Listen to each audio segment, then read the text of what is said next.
With great power comes great responsibility. My content existed because I tried my very hardest to be an absolute and utter realist, especially with uncomfortable truths. I was pointing out that very uncomfortable. Is that a truth? It's an uncomfortable truth in many parts of the world. It's not a truth that I'm happy about. I don't want to be seen as a negative influence in the world. I know that there's a whole bunch of men. I get thousands of emails a week from men whose lives I've saved. I get thousands of emails a week from men who are on the verge of suicide and I've saved their lives. I believe in protecting and providing. I've been misunderstood. I don't want anybody to be offended by anything I say. I want to be a positive force in the world. I don't want anybody to hear what I say and make them feel bad about themselves.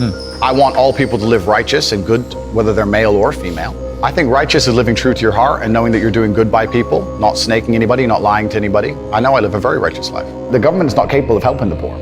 And this is why it's so important as a person you take personal responsibility and understand you're living in a world where the matrix can be cracked, you can make a bunch of money, but you need to take responsibility and do it. I refuse to accept that there are people out there who cannot become happy, contented individuals. I refuse to accept we live in a world where God has created people who, no matter how hard they work and how good their life becomes, can't be happy. I don't accept that. I accept that the universe is a very giving place and that God loves all of us. And if you try your best and you work hard, you can become a better person. I'm telling the younger generation that if they don't get up and work hard and make sure that they're important, that the world's not going to give a shit about them. 99% of my content was aimed at men, telling them the truth, saying that as a man, you're born with no inherent value.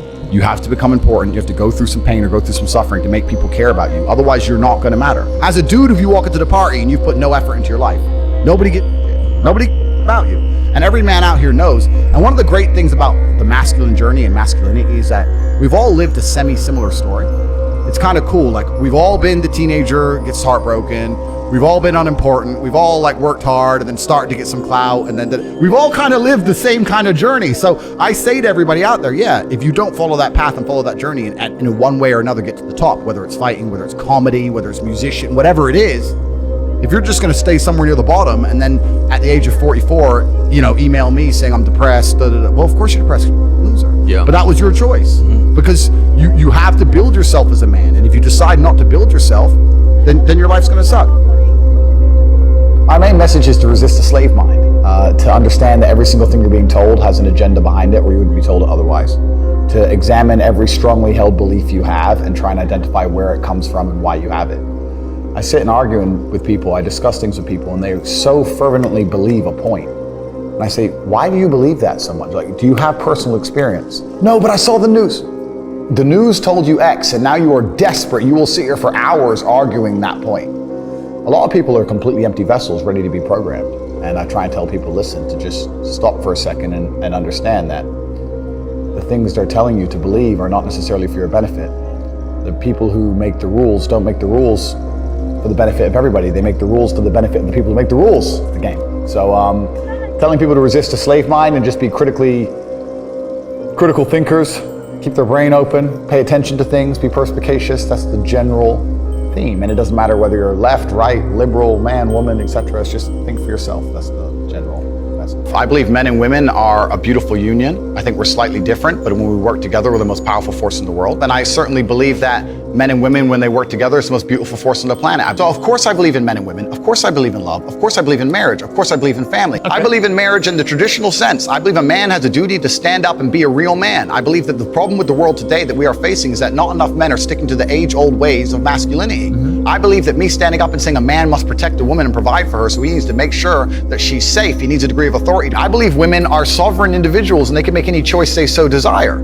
I think that it's important that we remember that a man has a duty. I think I certainly in my relationship have a financial responsibility to provide for my woman. My woman would never have to work unless she wanted to because I'm the kind of person who works hard enough. And I'll make another point that needs to be said. The number of women who have stood up and stuck up for me is ignored.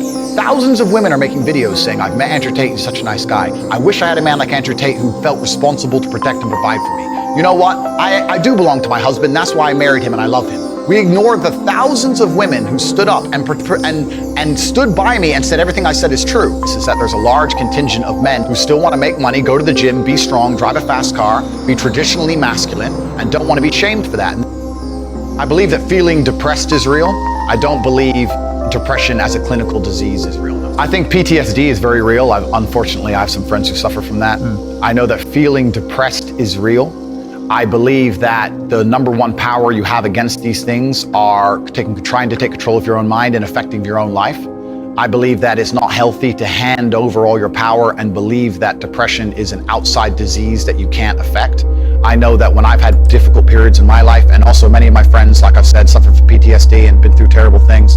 I've lived a very difficult life, and I know people who have, that the things that made them feel better is when they woke up and said, you know what, I'm not going to allow this to damage me anymore. I'm going to take responsibility. I'm going to get up and I'm going to fight this as hard as I can. If someone comes to me and says I'm clinically depressed or I feel very, very sad, I would say the first thing you need to do is stop accepting the identity of a clinically depressed person. Stop accepting you have no control over this. And what you need to do is stop identifying that way, and let's work together to try and fight against it. A lot of people who are clinically depressed are suffering with something in their life, and if you fix the problem in their life, perhaps they won't feel depressed anymore. The thousands of people who have emailed me saying, my doctor told me I was clinically depressed and it's a disease that I have got in my brain and I can't be fixed. And I started listening to you and I realized that that's not the case and I can fix my own life, and you're the only person who has ever helped me. I believe feeling depressed is real. I do not believe it's a disease that you catch from the sky and you cannot affect. I believe that no matter what happens, I believe you have control of your own mind and you can fight against it. I believe if you change your circumstances in your life, you may feel different. I'll give you a quick example. I had a guy who emailed me saying he was clinically depressed and he was going to kill himself. I obviously am not a psychiatrist, I'm not a doctor. I told him, because I replied to my emails. I said, have you been to a psychiatrist? He said, yes, I'm clinically depressed. I've been on these pills, this amount of time. I'm on antidepressants, it doesn't work.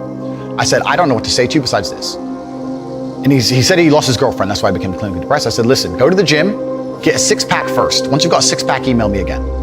If you still feel like killing yourself, I don't know what else to say to you. I'd say, strong body is a strong mind, go train. He went, he started sending me progress pictures, emailing me him getting in better shape, and eventually got a six-pack. He's now a professional bodybuilder. And he said, I can't believe I was considering that. I feel so much better, etc. The doctor was telling him he was clinically depressed and couldn't cure it. He started taking control of his own life, and now he felt better. That if somebody has depression of any kind, whether it's clinical, whether it exists or not, whether they feel depressed or not, whatever, that taking control of their life, taking personal responsibility and working hard is always going to be the positive, best thing they can possibly do for their life going forward. How positive is it? Of course, money can't buy happiness, I agree. But money is the third most important thing in the world. First is your health, because you have nothing, you're going to die. Second is your relationships, because you need love and family, that matters the most. But money can buy everything else. So money's the third most important thing. The average people come to me and say, what do I do? I'm just the average guy. And my only answer is stop being the average guy. It's my only answer. You can't just be the average guy anymore. The idea from the 1950s that you can just be the normal, average, law-abiding, hard-working citizen and you'll have a good life is gone. Any man out here who goes, I'm just going to work hard, do my bit, and obey the laws, and I'll have a good life. No, you won't. No, you will not. Just doing your job is never going to make you rich, because you're just going to be taxed into infinity and you're going to stay broke.